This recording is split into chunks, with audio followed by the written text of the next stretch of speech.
6.3 지방선거 투표용지 부족 사태로 촉발된 선거관리위원회의 선거관리 부실 문제, 참정권 침해에 분노하는 국민 여론이 들끓고 있는 데다가 그간 선관위의 느슨했던 업무 관행에 대한 날선 검증들이 이뤄지면서 연일 뉴스의 머릿기사로 소화되고 있습니다.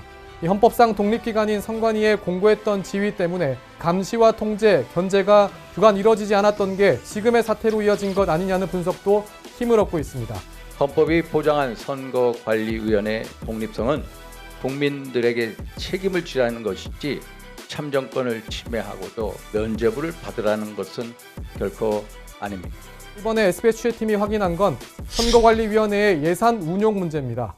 선관위는 매년 8월쯤 그 이듬해 예산을 편성하고 국회 심사를 거쳐 예산을 배부받습니다. 당연히 나라 돈이 드는 예산은 그 목적에 맞게 쓰여야 하는데 이러저러한 이유 때문에 예산을 이전하고 전용한 실태가 이번에 드러나게 된 겁니다.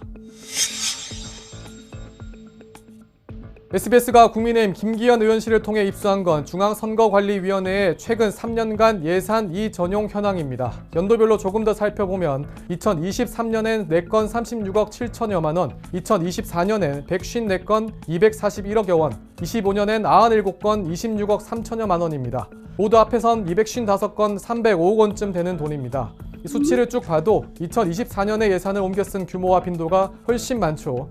그해 4월엔 전국 단위 선거 중 규모가 가장 큰 국회의원 선거가 있었습니다. 이 세출 목적의 예산, 급히 필요하다면 옮겨 쓸 수는 있겠죠. 다만 앞서 서술했듯이 빈도와 규모가 커 예외적 상황이라고 볼 수 없다는 게 저희 취재팀이 가진 문제의식이었습니다. 그리고 더 알아보니까 예산 이전용의 대다수가 인건비 문제 때문으로 드러났습니다. 최근 3년간 선관위가 인건비 충당을 위해 예산을 옮겨 쓴 건 212건, 전체 대비 83% 73억 원으로 파악됐습니다. 구체적으로 원활한 선거 준비를 위한 필요한 예산인 선거관리 및 물품관리, 위탁선거관리, 선거방송 토론, 정당 사무지원, 선거정보 및 기록물 관리, 국제교류 사업과 ODA 사업인 한국선거제도 해외전파 예산 등이 인건비로 사용됐습니다. 예산을 타낼 땐 꼭 필요한 사업이라며 받아낸 것들이잖아요. 2024년 12월엔 국회의원 선거관리 항목 예산 23억 원을 내부 인건비로 충당하기까지 했습니다. 인건비 예산 이전용은 24년이 가장 많았고 그 액수는 59억 원에 이르는 것으로 파악됐습니다. 그래서 선관위에 물어봤습니다. 왜 이렇게 예산을 많이 옮겨 썼으며 특히 인건비로 많이 돌려 쓴 이유를 질의했는데 돌아온 답변은 연말 복직자 수가 많아서 그렇다는 것이었습니다. 선거를 앞두고 벌어지는 선관위 직원들의 적지 않은 휴직 실태, 매년 국회에서 지적받았던 문제입니다. SBS가 입수한 2024년 선관위 휴직자 실태를 보면 총선이 치러졌던 4월을 전후해서 휴직자가 176명까지 늘어납니다. 이후 8월 말 119명, 9월 말 114명까지 줄다가 12월 말엔 조금 늘어서 127명으로 집계됐습니다. 선거 임박해서 휴직자 늘고 끝나면 슬그머니 복직하는 실태를 두고 선거 관리에 차질을 주는 도덕적 해이라는 질타가 이어지는 이유입니다. 이렇게 복직자가 40~50명 늘어나니까 연가보상비, 성과연봉 등 비롯한 연말 인건비 규모가 커졌고 이를 채우기 위한 예산 이전용이 이뤄졌다고 볼 수 있는 겁니다.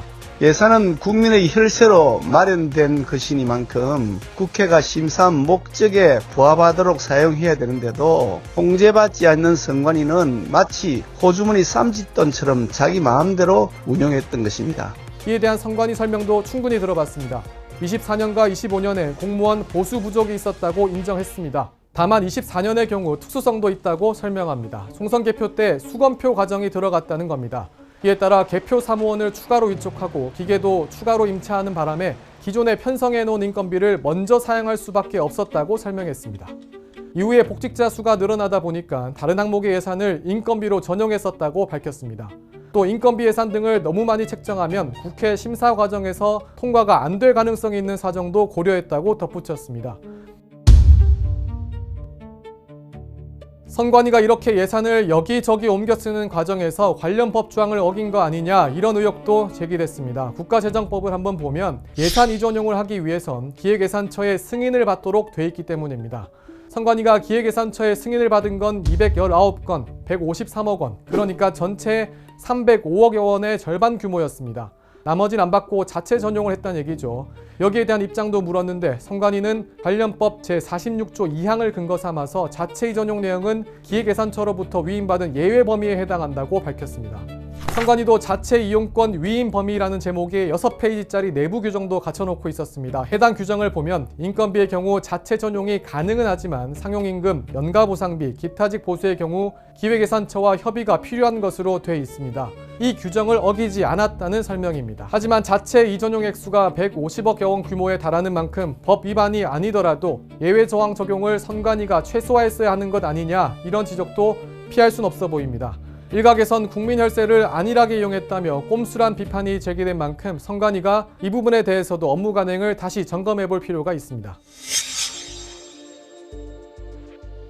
이 문제 다루고 따져보는 국회 국정조사특별위원회 회의가 지난 23일 처음 열렸습니다. 여야는 투표용지 부족 사태를 촉발시킨 데 선관위의 부실한 보고와 관리 체계, 방만 경영과 내부기강 회의 등에 대한 강도 높은 비판을 한 목소리로 냈습니다. 해체 수준의 구조적 개혁이 필요하다는 말 많이 나오잖아요. 이 특위는 전문가 예비조사단을 꾸리고 전면 개혁 방안을 마련키로 했습니다. 아울러 선관위는 필요하다면 원포인트 개헌도 검토해야 한다고 답했는데 국민의힘 소속 윤상현 특위위원장은 그보다 선관위의 중립적인 상설 감사위원회를 만들고 국회에 보고하는 시스템을 만들자며 개헌 논의를 두고 온도차를 드러냈습니다. 국정조사 특위 2차 회의와 기간 보고는 다음 달 1일 열립니다.